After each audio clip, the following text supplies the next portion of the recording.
Hello and welcome back to the booth here at the World Championship. That's Randy Buehler. That's Ian Duke. And I am Marshall Sutcliffe, and we're like giddy little school children over here because we're almost set. In fact, we are set for the first round of action here from the World Championship. Let's head down to the feature match area right now.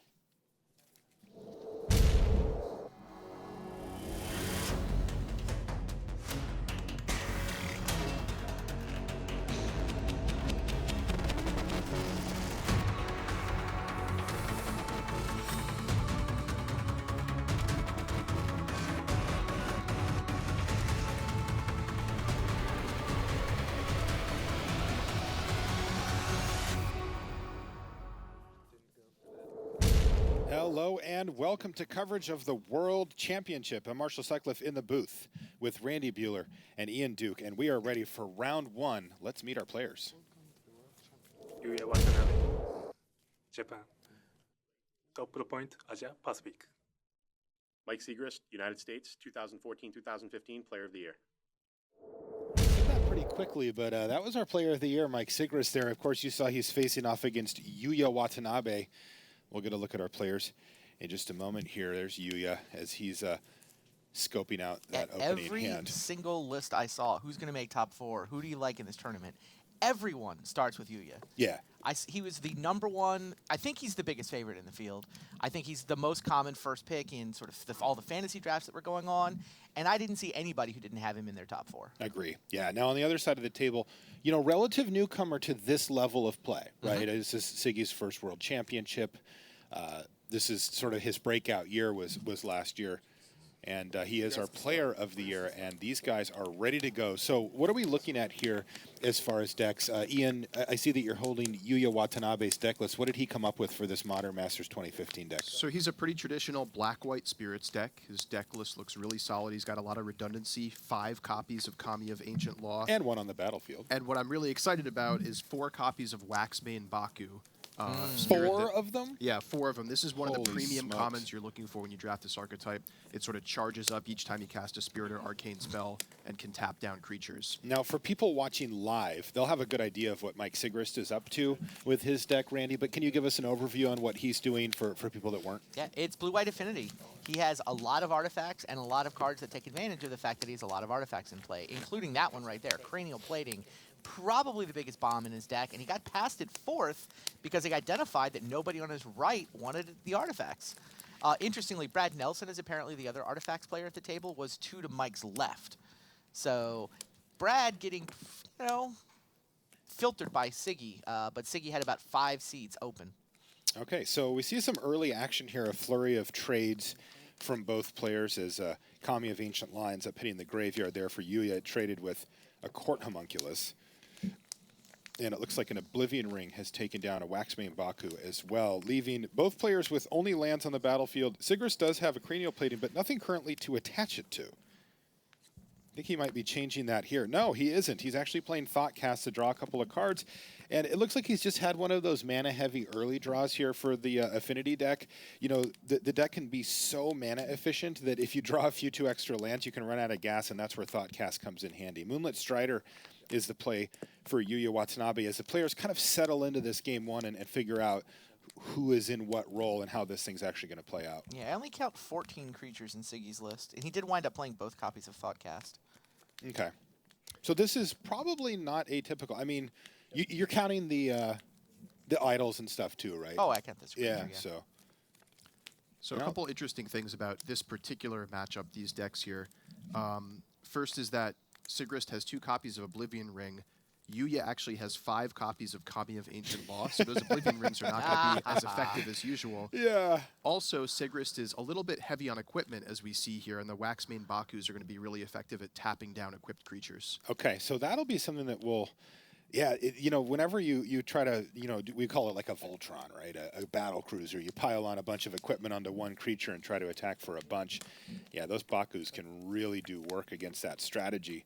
And like you said, the Kami of Ancient Laws are going to be able to mitigate. Now, in the meantime, Moonlit Strider rumbling in for first blood here, knocking Mike Sigrist down to 19. It's only a 1/4, so not a ton of damage incoming. As we saw earlier, the Hover Guard got killed by a Sun Lance, probably the best possible way to kill it, just 1 mana.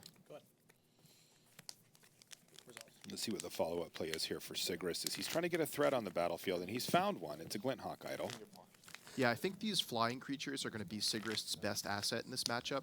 Yuuya has a bunch of, grizzly bears and creatures that are good at gumming up the ground, but an equipped flying creature is one of the ways that Sigrist can just run away with one of these games. Now, Ian, what are your thoughts on, let's say the game plays out like it has here, where we're all of a sudden we're in the mid to late stages of game one here.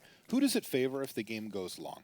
That's a really tough question. Normally, I would say the Spirits deck is favored because of elements like Soul Shift. You can kind of play a long, grindy game and get card advantage over time. That said, Sigrist has equipment and flying creatures, and there may come a point in the game where Yuuya just doesn't have an answer to that last flying creature. It gets equipped with a cranial plating or something, and can just end the game in a couple turns. Oh, there's the Sunlands. There was just a beautiful moment there where Watanabe attacks in with the Moonlit Strider Wow. into a Glinthawk idol. And he's like, are you going to activate it? And Siggy thought and thought and thought. Basically, I think saw it as a bluff. Activates Glinthawk idol to block Wow. to stop the 1 point of damage, but exposed it to the sorcery speed Sunlands that And, Yuuya had a second any copy of in other his hand. sorcery speed, that's interesting there. The Sunlance being the main threat in this format, and Siggy thinking perhaps, oh, you can't have another one. But Right. really, that's an important thing here because It's huge. Look at the cranial plating and the Glinthawk idol, carapace. able to They're pick just up sitting there. all of that equipment represented a lot of damage for Sigrist, who's flooding out and does not have a creature. He's got another copper carapace in his hand. So, Sigrist trying to prevent one damage there may have cost himself a lot of damage coming across against Yuuya.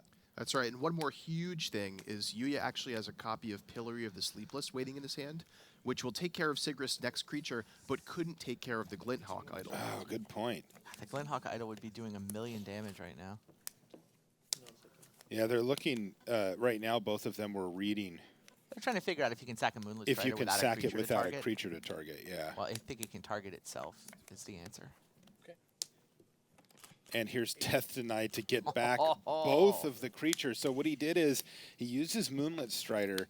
He used his Soul Shift to get back the Kami. Used that to kill the Oblivion Ring, but that, of course, puts it in the graveyard.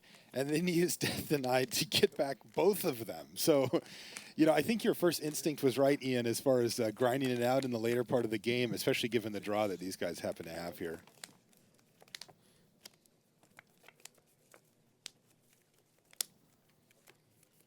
All right, so Sigrist has finally found something to put all this mana on, as it turns out. It's a Blinding Soul Eater.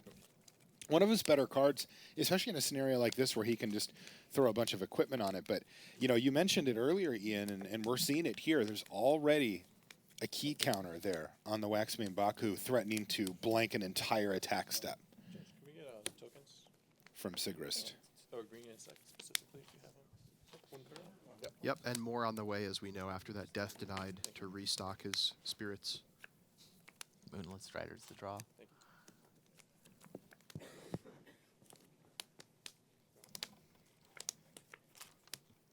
Go ahead.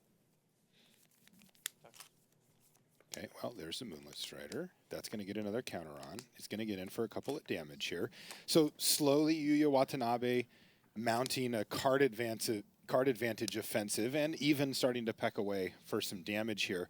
His deck currently doesn't really have a way to slam the door on this game, but he's building up an army here that's getting pretty There's not impressive. much door slamming when it comes to the Black-White Spirit deck. Right. I think Hikari is kind of your biggest individual damage sort. There is, of course, one way that you can slam the door, though. I'm actually going to look.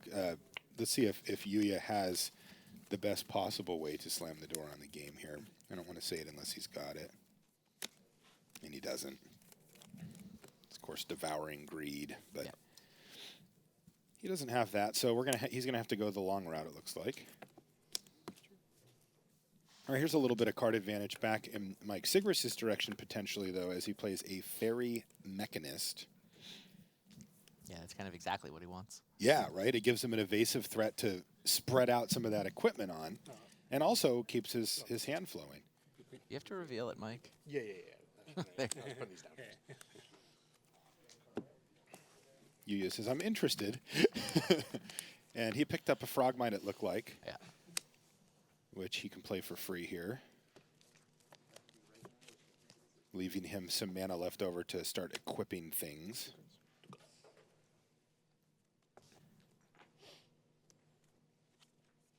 So this is really what Sigrist needs to do here, is get out a whole bunch of different threats and try to spread out his equipment so that he's not as vulnerable to things like the Waxmane Baku, or as we know, Yuuya has Pillory of the Sleepless in his hand.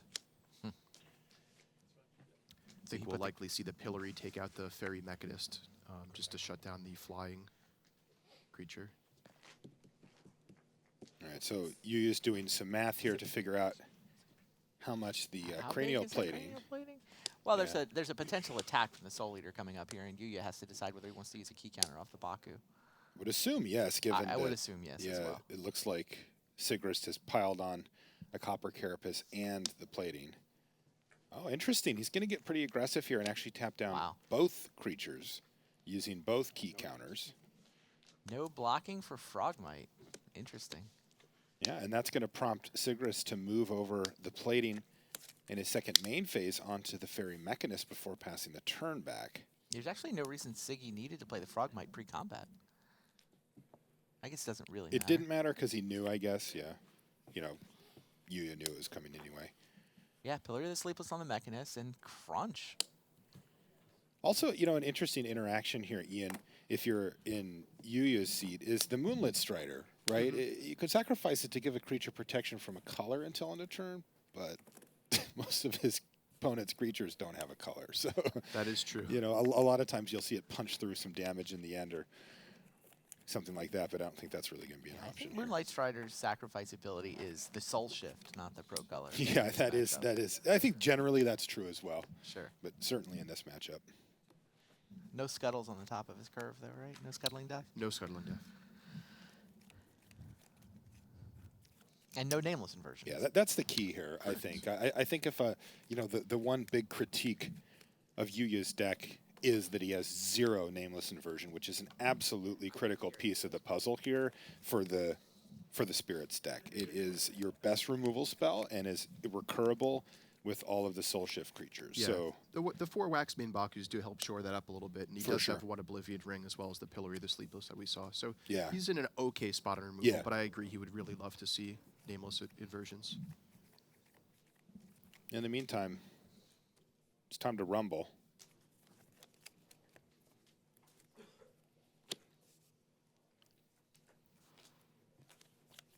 Judge. Some more dice. We are in round 1, game 1 of the World Championship here. So, you know, the players are probably working off some nerves. You can tell they're in focus mode now. But, you know, leading up to the event, I'm sure that there's a lot of anticipation and such, and they want to get off to a good start. Of course, both of these players probably not too happy to see the other one sitting across from each other in round 1. Like, well, all right, guess we'll play each other. What was Yuya's finishes at the World Championship level? Like 1-3-6 or something Yes. like that? It's 1,6,3 in the previous finishes column. yeah. Pretty absurd. You can see why so many people have him so highly on their Yeah, list. exactly. He's proven he can win at a tournament like this. As So- has Shahar. His was almost comical. 1,1. 1,1.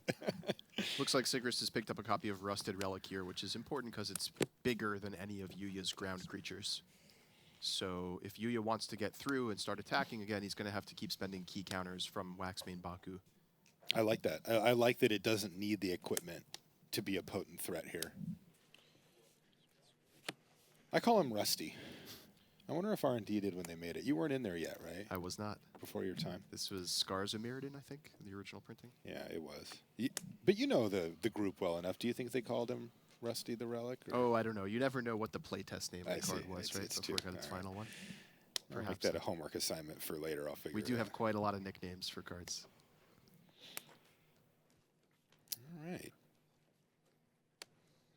So as we can see, Sigrist, he's fallen down to 9. He's been taking some hits. Those Waxmane Bakus have been keeping his super equipped creatures at bay thus far.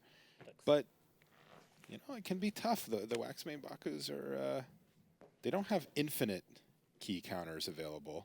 And it looks like Yuya's out of cards as well.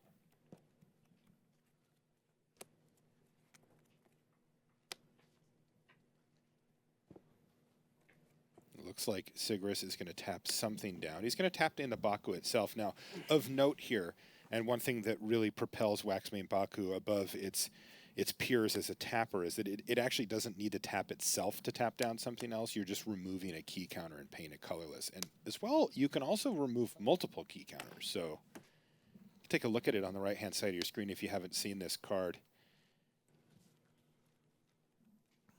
It's a lot more powerful than it looks initially, Oh, at yeah. least than it looked to me initially. Yeah, I remember the first time I saw it, because I didn't play in Kamigawa when it came out. And I actually asked Luis, I asked LSV, I said, hey, is this card actually good or what? And he said, that was probably the best common in the set when it came out. I was like, really? I thought maybe I was onto something like a little subtle, and he's just like, no, that thing's just amazing. I was like, oh, all right. Adjustment made. You can see both players sort of carefully working through what's ultimately resulted in a pretty complex board state here with a whole lot going on as far as creatures and combat and tapping. And, each player has a tapper on their side of the field. Yeah. Sigrist has this, equipment thing going on where he can move these around to pile up and try to diversify his threats in the most reasonable way. Now there's a plagued Rusalka hanging around as well. So, And Sigrist in a pretty rough spot here. With the Pillar of the Sleepless, he's ticking down 1 point each turn, and Yuuya threatens to be able to just make an all-out alpha attack with all of his creatures. He only needs to chip through a couple points of damage. And what makes things worse for Sigrist is he's got those copper carapaces equipped, which each one that's equipped to a creature means that creature can't block anymore. wow. So he actually has to, since you're not allowed to just unequip Right, equipment. you can't just say, I'm going to take this off. You'd have to Yeah. put it on something else instead. So now that they're on, he's basically -1 blocker than he would be otherwise. Sigrist is down to 4. Yuuya Watanabe finds a Kami of Ancient Law, which gets him another key counter and could easily set up a lethal attack here. He's going to go to combat. Sigrist is going to use his Blinding Soul Eater to tap down something. But again, we also see that Sigrist has to leave up a white mana for his Glint Hawk Idol if he wants to block with that. And here comes the team. You predicted this a minute ago, Ian, that this could set up Yuuya Watanabe getting in for lethal, and it looks like he's going for a key counter to tap down the Rusted Relic, and that will do it. For the first game, Yuuya grinds his way to the top of that game as we get a look at our feature match area. We'll be back after these messages. The world's best strategy is now letting you play free. Magic Duels Origins delivers an entirely new digital Magic experience, available now on iPhone, iPad, Xbox One, and PC via Steam. Visit magic.wizards.com/duels to download the game today. Put your game to the test at a Grand Prix. These open tournaments feature the best players in your region as well as top Magic pros from around the world. Upcoming Grand Prix events include Madrid, Oklahoma City, Madison, Sydney, Quebec City, and Beijing. Visit magic.wizards.com/Grand Prix for a complete schedule. And welcome back to the feature match area here at PAX in Seattle, Washington for the Magic World Championship. We're going to take a look at Shahar Shenhar versus Li Shitian here. And as we come into the match, we have Shahar up a game. Shahar picked up a game off of Li here, which actually surprises me just because Li Shitian is playing red-black, which can be a very aggressive color pair in this format. And Shahar's deck looked a little clunkier. Like, look at his mana. He's got 3 colors and, He's gone 5 color to try to stitch things together from all the cards he got past. I mean, here he got to curve Spider into Cytoplast Rootkin, turning the Spider into a 3/3, which is kind of nice. Li That's Shitian very is also apparently one of multiple black-red drafters at this table. That's what we heard Paul Rietzl was on as well. Oh, the Brute Force. Brute Force indeed. Wow. And there was also a trade there with the Ashamore Gouger, just trading for the Cytoplast Rootkin, which has to make Li Shitian happy as well. You can also see that he's up on life total. He's already gotten in for 6 damage here in the relative early stages of the game. It looks like we're on turn 5. So a good start there for Li. And he's now got his opponent on nothing. Oh, You see what Shahar's got? I do. He has Precursor. Does Li Shitian have an answer For Precursor. Now, the now. Dagger Claw Imp, it doesn't really care, but I'm assuming that Lee can't actually get that Gust Skimmer in the air with his deck. It's just a two-drop, basically, that he wanted. Sure. You know, we call it a Piker, a 2/1 for 2. Goblin Biker. Yeah. I see Burst Lightning and the 5th mana. Okay, well, Burst So, Lightning yes. works. We do have an answer to Yeah, Precursor this always now. feels like such a blowout when you see it happen, but it's actually not. It's a right? 1 It's for 5 1. mana for 5 mana. It's a fair trade. But in the meantime, Shahar probably won't agree with me on that, as he took 5 damage that turn as well, dropping him down to 9. So Shahar Shenhar, with his hands full, he's going to need to deal with that Dagger Claw Imp. It's going to kill him in 3 turns if he doesn't have a way to either block or get rid of it. Now, I do see that he's got, I believe, 2 World Heart Phoenix in hand, so he does have a way to interact with it. Yeah, And yeah, he's you going just to run one out here. Yeah. It's not even, you're not even that sad when these die. No. Well, Phoenix, if you get to the 5 mana, it comes back as a 4/4. Yeah, and he's a ways off from that at the moment. Wow. Oh, another Burst Lightning and another 5 damage Huh. means, Oh, jeez, and a bloodthirsty follow-up play. Minotaur. Wow. Li Qitian crunching Shahar Shenhar here in game 2. Shahar would actually have a shot if he had the mana. Did I see Nameless Inversion in his hand? But yeah, no, he's pretty up against it. Yeah, I mean, he's going to be at 1 here, and he's going to force chump blocks with the Minotaur on the ground. So, yeah, this is going to be pretty tough for Shahar to get out of, though he will be at 1, and he also has a he's got another World Oh. Heart Phoenix. Oh, it didn't matter. Banefire. Death Banefire via you rare. for the win. So Li Qitian evens things up. And, you know, when we came in, I said I was a little surprised to see Shahar up a game. And this is kind of how I envisioned it going. Now, this draw was great for Lee. Yeah, but Lee's deck looked very impressive that yeah. game. Double Wow. Burst Lightning, Banefire. Yeah, You mean you Burst get a couple- Lightnings? Yeah. The second one looks really nice.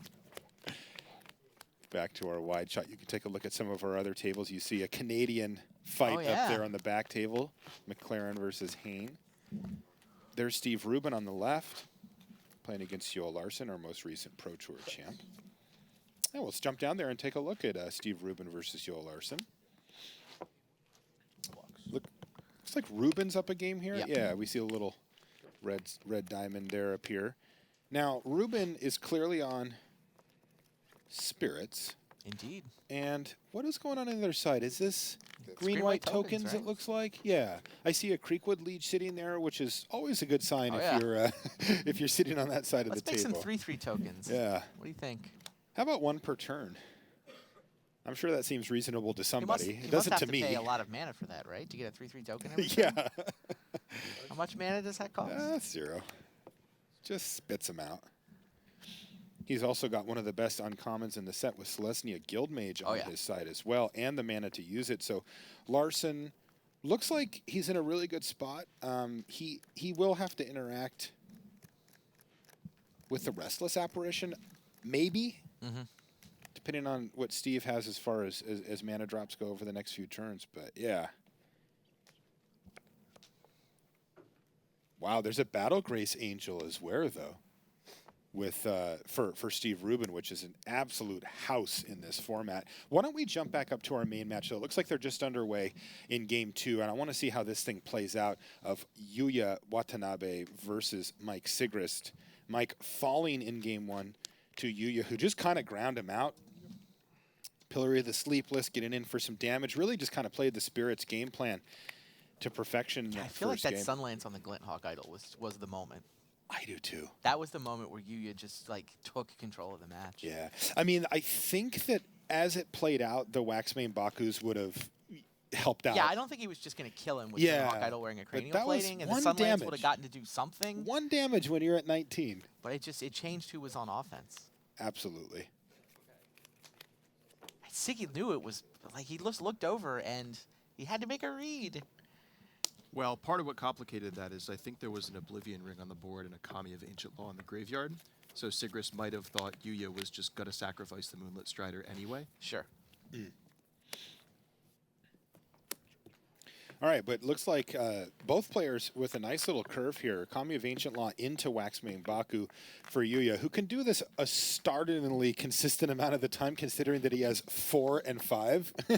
He's got 5 and 4, I should say, respectively, of those cards. Sigrist, on the other hand, also with a nice draw, Glinthawk Idol into Blinding Soul Eater and then Fairy Mechanist to keep things rolling for him. So this is the kind of draw that Sigrist wanted in game 1 and did not get. He did not that much in the early stages of that game, and now he's just 2, 3, 4 with 2 evasive threats and a good blocker slash pseudo removal spell on the ground as well. So Sigrist has to just be beaming on his side of the table.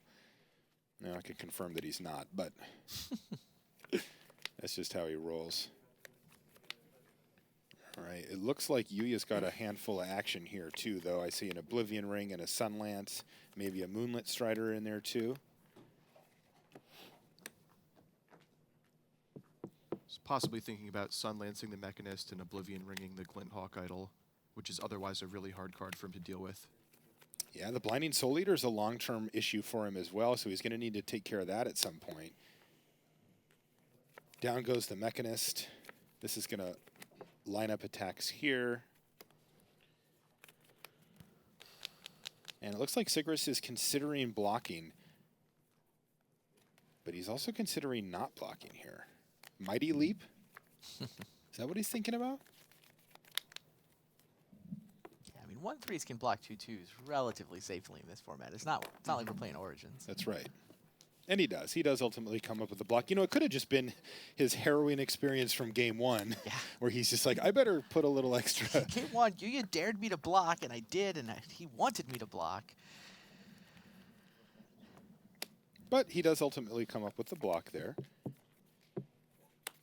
Plays a land for the turn, which is going to trigger the Idol, because it was a Darksteel Citadel. Is this cranial plating? Oh, it is. And he's going to equip it up, so that's 1, 2, 3, plus 4, plus 0.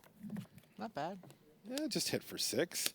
And he gets to drop a Hover Guard. Wow. Somber Hover Guard is the follow-up play. This has just been an absolute dream draw for Sigrist here.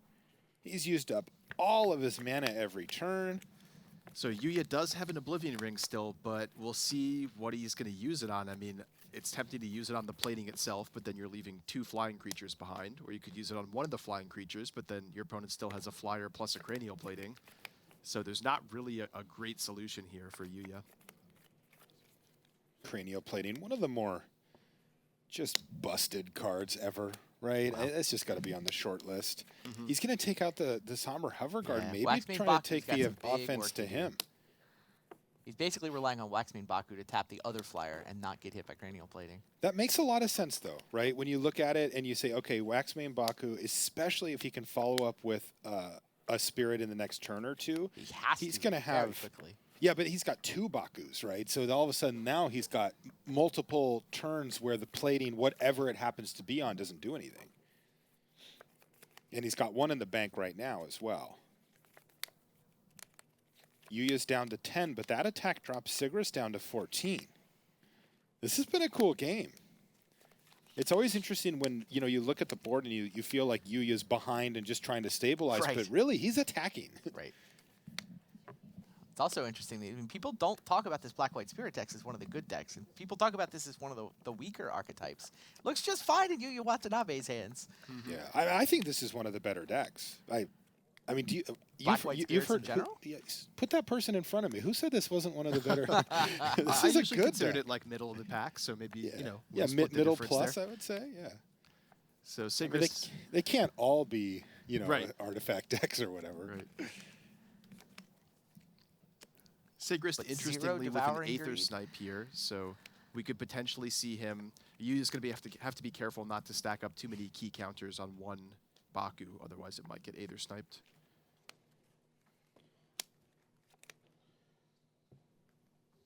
Aether Snipe, one of my favorite things to do in this format. Adding a 4/4 body to the battlefield is a profound difference, whether you're on offense or defense, and getting something out of the way is always nice. Can be such a huge game swinger. As we see, just a superb draw here from Sigrist. come to fruition. I mean, now he's curved every bit of mana from turn 2 forward and is kicked it, or topped it off, excuse me, with an Aether Snipe of all things. So what does he want to bounce? I guess the obvious target is, oh, he's going to bounce the Oblivion Ring. Oh. Yeah, I like this play. It just like bouncing a creature, it's going to make Yuuya spend 3 more mana on his next turn. So this is a pure tempo play? But unlike bouncing a creature, Yuuya won't get any more key counters from replaying a spirit. That is a fantastic play from Sigrist. I love that. Very unintuitive as well. You know, I think a lot of people, when they read Aether Snipe, just assume it can only bounce creatures, which clearly isn't true. And then on top of it, it's unintuitive to bounce an Oblivion Ring, right? It's like, well, they're just going to replay it again. So what's the point? It's not like his creature has haste, but you can see, for the reasons you stated, Ian, it makes a lot of sense here. And it looks like Yuuya declined to use his Waxmane Baku here.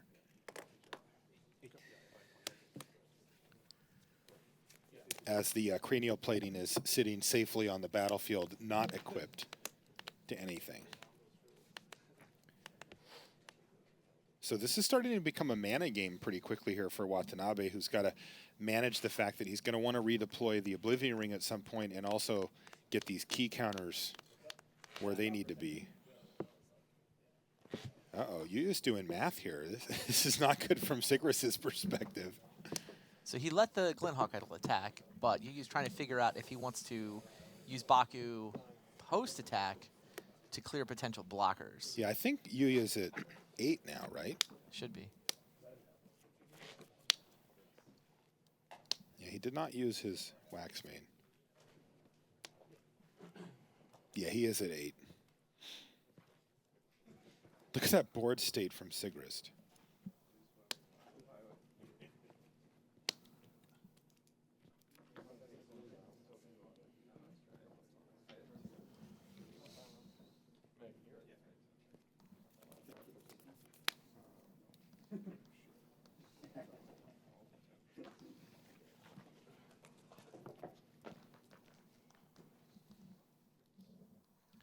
So Yuuya still with 2 spirits in hand to continue charging up those Waxmane Bakus.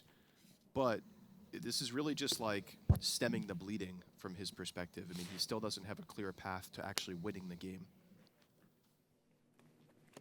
All right, so Oblivion Ring is going to take care of the 4/4 Aether Snipe. The extra Kami has put multiple counters now, 2 key counters on one Waxmane Baku and a 1 counter on the other, and it looks like Yuuya says no attacks and passes the turn back to Sigrist, who is going to play a Thought Cast to just keep the fuel flowing. This draw from Sigrist has been something else, although it looks like he finally bricked. I think he drew land Sphere of the Suns here.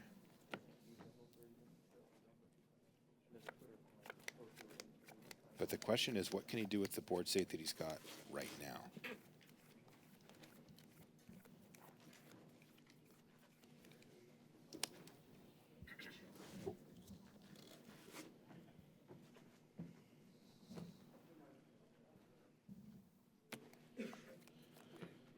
Yeah, it's not easy, Mike. He's going to have to run some numbers here, try to figure out how it goes.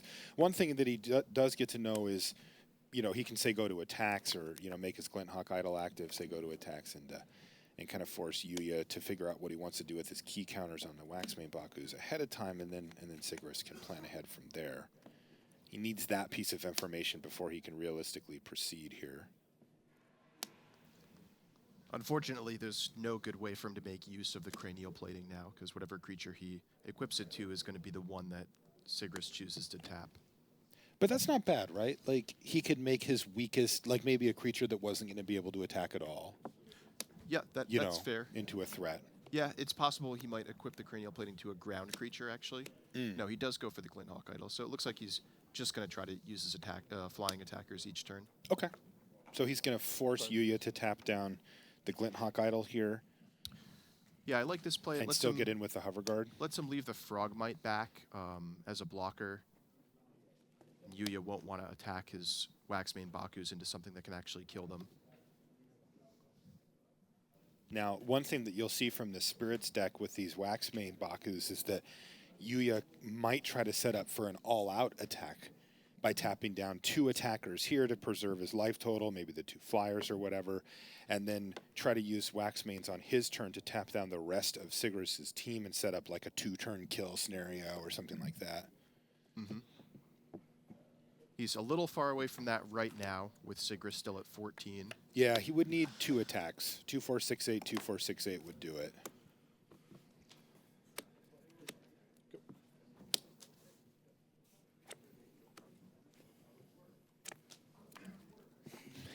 I love how Yuuya draws. He's very animated with that. Didn't actually see what he drew, but... Oh, Thief of Hope. Was it a Thief of Hope? Oh, Ooh, wow. That's a big draw. Yeah, he's only got 1 of those in the deck, but it's a big one. And is that a Kami as well? Always. Jeez. 5 of those in the deck. Key All counters right, for so now everyone. he's got a Waxmane Baku with 4 key counters on it. All right, this game just got a lot closer. Yeah, that plan is all of a sudden coming into reach here for Watanabe. Update from the back table, by the way. Li Shitian did defeat Shahar Shenhar in that 3rd match. So 2-1 for Lee. 2-1 Lee over Shenhar.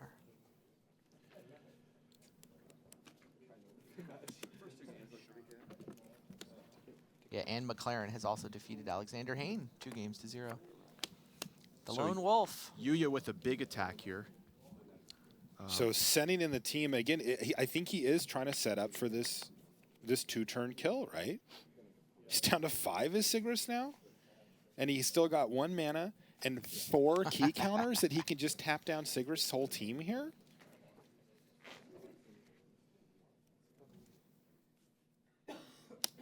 Also, just heard that Yoel Larson wins 2-1 over Steve Rubin, so a good start for our most recent Pro Tour champion, Yoel Larson.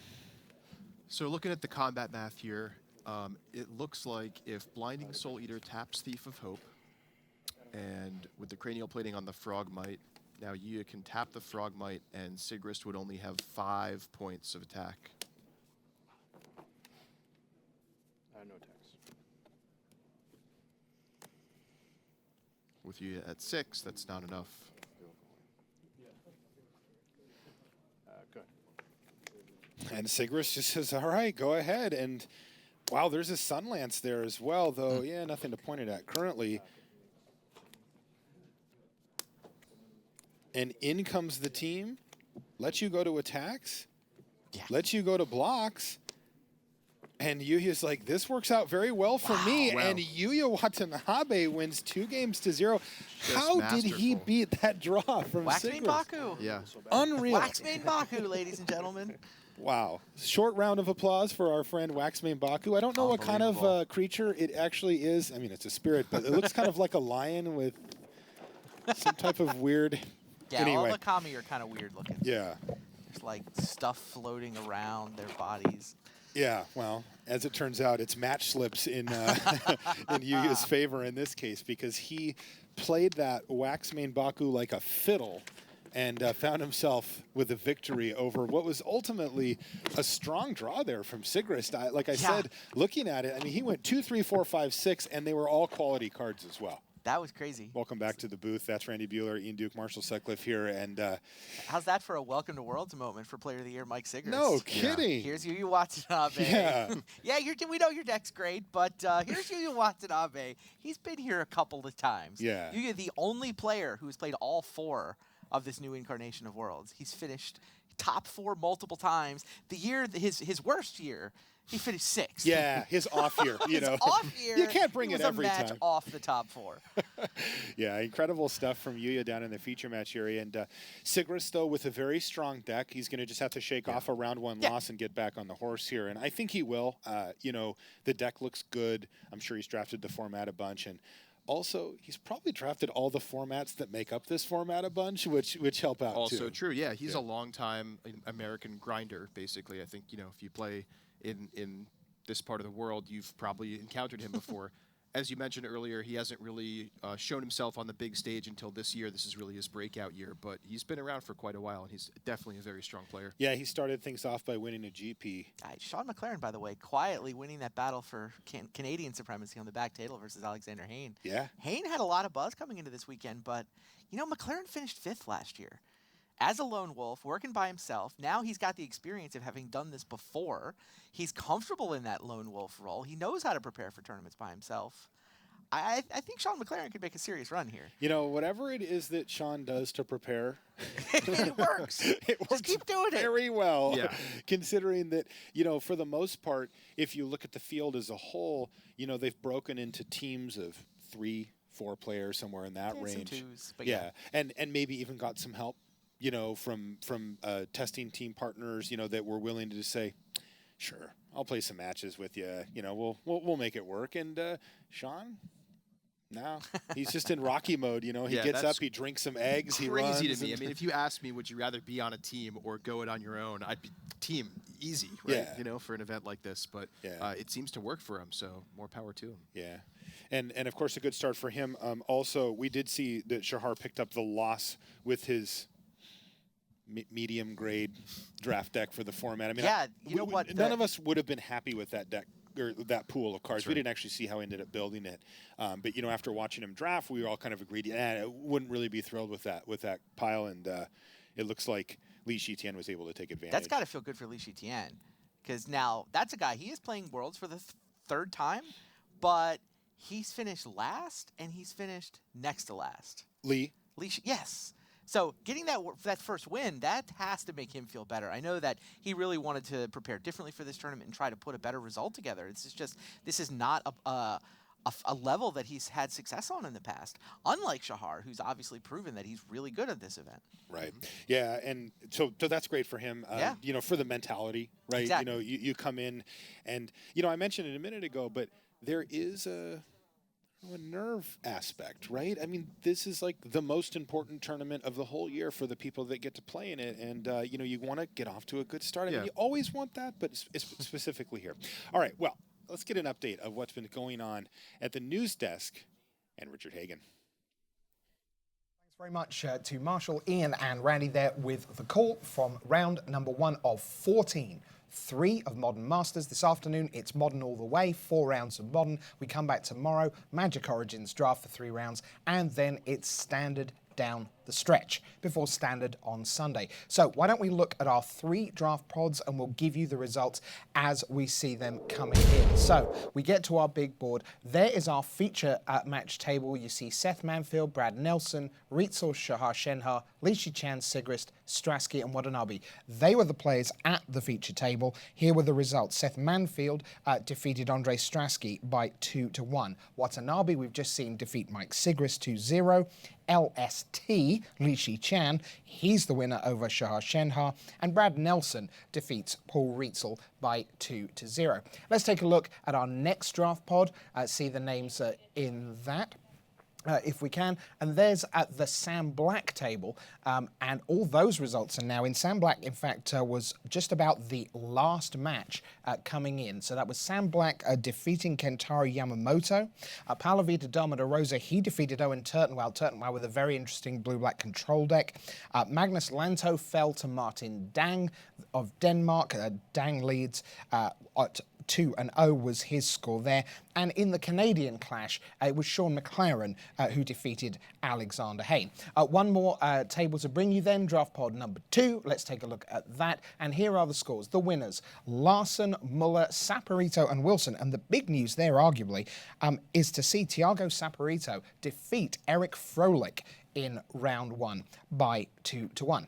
All right, so that's the story of round number 1, but we're going to go inside now the story of Modern Masters 2015. What are the archetypes that the pros could have been drafting? Maybe some of them should have been drafting. Let's find out in the company of Brian David Marshall and Louis Scott Vargas.